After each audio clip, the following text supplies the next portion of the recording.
Reports say that Javante Tank Davis and Frank Martin at 135. Ooh, that's gonna be one, boy. If it Southpaws. happened, that's gonna be one. Mm.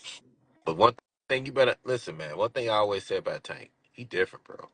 I can't speak negatively on Frank Martin. I don't know him that well. I just seen a couple of fights. I never personally spoke to him, so I can't. Nor have I seen him spar or spend any time with him, so I can't really speak, against him. But what I can speak for is Javante Davis because I've spent time with him. I've done a workout or two with him, and I've seen him spar Shawn Porter in major camps. And when I tell you that boy is different, he's different, and he's one of those kids that can get mean. You piss him off, he'll come like a rattlesnake at you. And that's a lot of times that's hard for people to deal with. So it's gonna be a big fight. And all I gotta say at some point you gotta figure out what side of the fence you gonna play on. You gonna be nice or you gonna be mean? You got a better chance being nice than you do being mean because you piss that kid off is a problem. Mm. So, did you did you realize that temperament and his style of boxing in the ring, or did you more recognize it in the sparring personally? Being there in the gym with Porter. I saw both. I saw both. I've seen it where he's in the ring. He you do something, you get off for one or two times on him, he gets angry and he's coming at you. And I definitely saw it when he fought Spar with Porter. There was a point in the ring where he just got upset and he was like, "I'm bringing it." But you're dealing with a high level guy in Sean Porter, so it ain't like it's just gonna go your And a way. welterweight. And Yeah. a welterweight. So, like, how does that look? You know what? Sean was cutting weight then, so it wasn't like he was walking around in his walk weight. He was real close to uh fight time. I think we might have been 3 weeks out from the fight, so he couldn't have been no more than about max 10 pounds over that weight, max. So he was a small guy at that time, and Tank was still heavier because his fight was at least 6 to 8 weeks away. I'm gonna say 6 weeks away. So Mm. it worked out well. They both fought well. They both put in a great work, you know. But I will say this: it was definitely ticket worthy.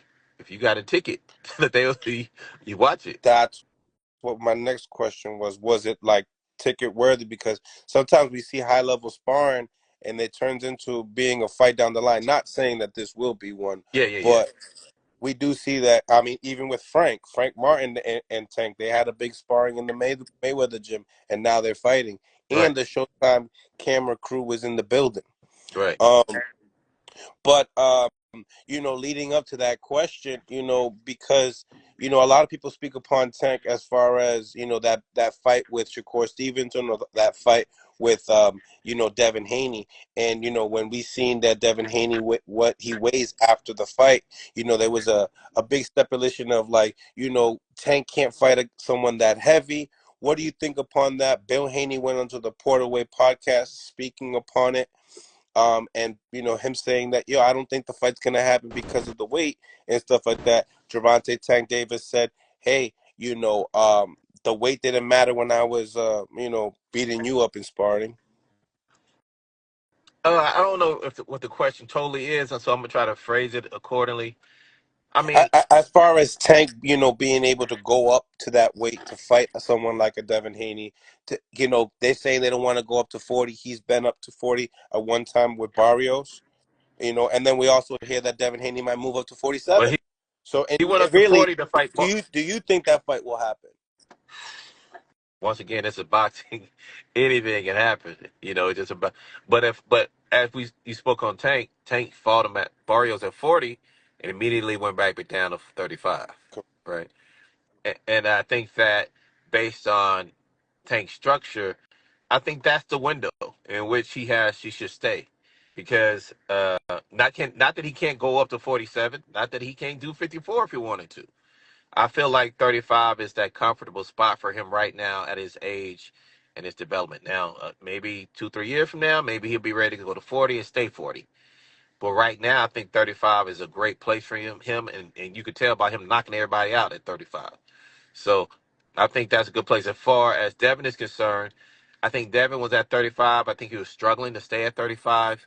he was putting on great shows, but I feel like he was losing some of the power at 35 because we saw when he went to 40 that some of that power started to come to the table. I think Mm. he's better at 40, if not 47. So if that fight is going to happen, it's going to probably have to happen down the line when Tank can go up to the weight. Then man, Devin can still come down. I don't care what the weight is; it still be a great fight. Both guys are very talented, very gifted.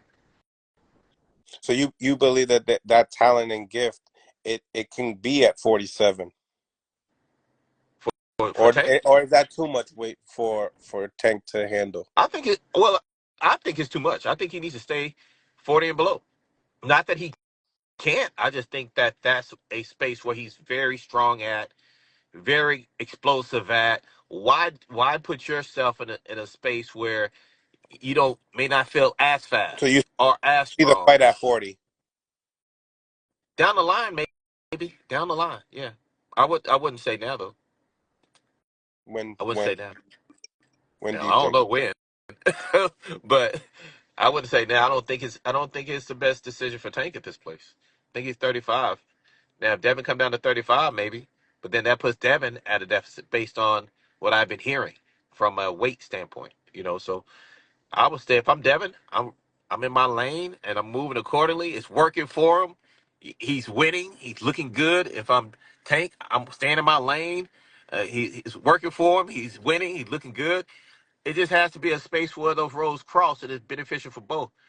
I wouldn't want to see either guy have to be inconvenience themselves or put themselves in that deficit in order to get that fight off. I want to see both guys at 100%. I mean, you've seen Devin. We all seen Devin fight.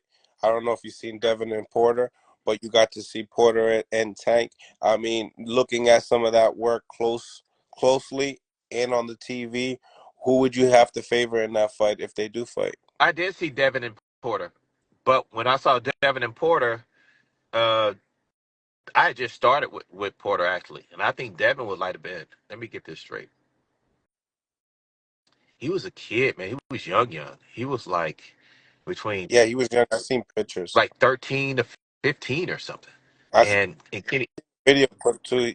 Porter was playing defense kind of more. well, that was the whole plan at that spar, because Kenny Porter didn't want Shawn to hit him. So Shawn, he was like, "Hey, look, play defense." I think it's like the last two rounds of the spar. Play defense, and then he gave him 30 seconds to be offense at the end. So each round at the end, he only had like 30 seconds. So he wasn't able to hit Devin back. He wasn't. That was part of the training. It wasn't like Devin was just getting off on him and he wasn't returning it. He couldn't return. Those wasn't the instructions. His The instructions is to be defensive. This kid's young. He ain't gonna hurt you.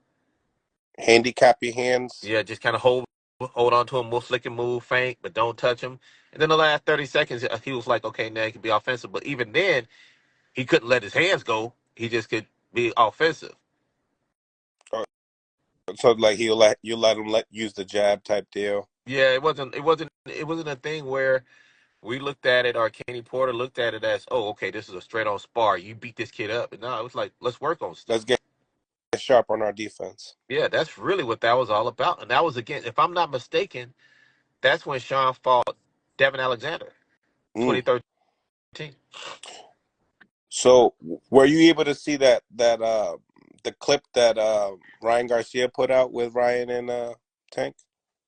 Ryan and Tank, I or mean, Devin and my Tank? bad. Haney, yeah, Devin and Tank. Yeah, I saw it. I saw it. That clip, and watching them both move and stuff like that. Does that tell you anything more upon it? Obviously, Devin was 16. No, it doesn't. No. Because both of those fighters in that ring that day are much better fighters now. Both of them. They're both much better, man. Tank's arsenal is crazy. Devin's IQ and distance and range is crazy. It's they're two totally different fighters now, opposed to what they were, man. So it's hard to judge something based on something that happened so long ago and so early in their development, right? And I'm not Yeah, taking away from either guy. I just think it's too difficult to do so. Those guys were in a different place in their life. yeah. Tank is seasoned now. Devin is seasoned now. They're two different fighters now, and they're both really good. So after seeing everything that you've seen, who would you, put your tokens on? Nobody. I like both Mm. guys. I would like to see both guys win. I really think it's going to come down to that day who woke up the best that day.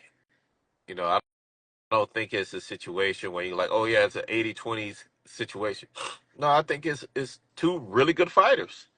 And whoever had the best training camp, whoever stayed the healthiest, whoever woke up feeling the best that day, that's your winner. They they fight 4 times in a row. They probably get different outcomes. Yes. Yes. I think that'll be different. I don't think each time will be the same. And that's great. That's just a testament to how wonderful they are as boxers. Like Sugar Ray Leonard, Hagler, those guys just amazing fighters in their own right. Absolutely.